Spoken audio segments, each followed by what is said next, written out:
जन्मोजन्मी आम्ही बहुपुण्य केले, तेव्हा या विठ्ठले कृपा केली। तुकोबरायांच्या अभंगातून तुकोबरायचो भाव व्यक्त करतात।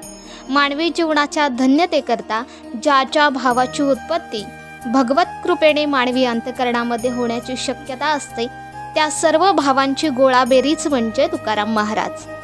भक्तीची धन्यता, भक्तीचे स्वरूप, भक्तीचा विचार, भक्तीची अभिव्यक्ती आणि भक्तीची सखोलता, भक्तीचे गांभीर्य हे आपल्याला संप्रदायाने वारंवार जरी सांगितलं असलं आणि आपल्या परंपरेमध्ये निवृत्तीनाथ महाराजांपासून निळोबारायांपर्यंत या सगळ्या भावभावना सिद्ध होताना दिसत असल्या तरी भक्तीचं गांभीर्य, भक्तीची सखोलता, भक्तीची उदात्त अशी अभिव्यक्ती याचं माध्यम संप्रदायात जर भगवंताने कोणाला केलं असेल तर तुकोबरायांना केलं।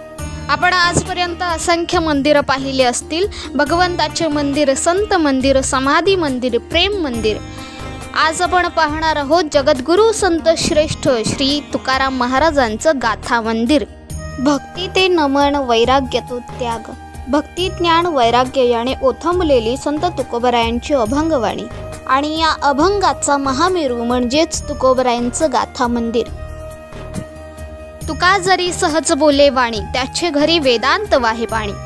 जगद्गुरु तुकोबरायांचा एक अभंग रामेश्वर भट्टांनी वाचला होता। फक्त चित्त शुद्ध तरी शत्रुमित्र होती या एका अभंगातलं त्यांनी एकच चरण वाचलं। होतील शीतल अग्नीत ज्वाळ एवढं एक चरण वाचलं आणि रामेश्वर भट्ट यांचा दाह शांत झाला। जो गाथा दगडाला घेऊन तरुण आलेला आहे, जळी दगडासहित वह्या तारियेला जैसा लाह्या। सावकारकीच्या वह्या बुडवणारे तुकोबराय अभंग बुडवायची वेळ आली, मग मात्र रडायला लागले। रडत रडत वह्या गोळा केल्या। तुकोबरायांचे सर्व शिष्य जवळ आले। म्हटले, महाराज, वाईट आहेत हे लोक, यांना काय कळतं या शब्दात काय ताकद आहे, काय सामर्थ्य आहे। तरी तुकोबराय प्रमाण देतात, वचना फिरती अधमजन, दिलेल्या शब्दाची माणसं बदलतात ती अधमाच्या जातीची। शब्द देऊन आलो एकदा, तुकोबराय कोणाचं ऐकत नाही। वह्या घेतल्या, इंद्रायणीच्या डोहात कमरे एवढ्या पाण्यात ज्याच्या आधारावर आपल्याला त्या पांडुरंगाची ओळख पटली, त्या अभंगाची कथा आहे ही।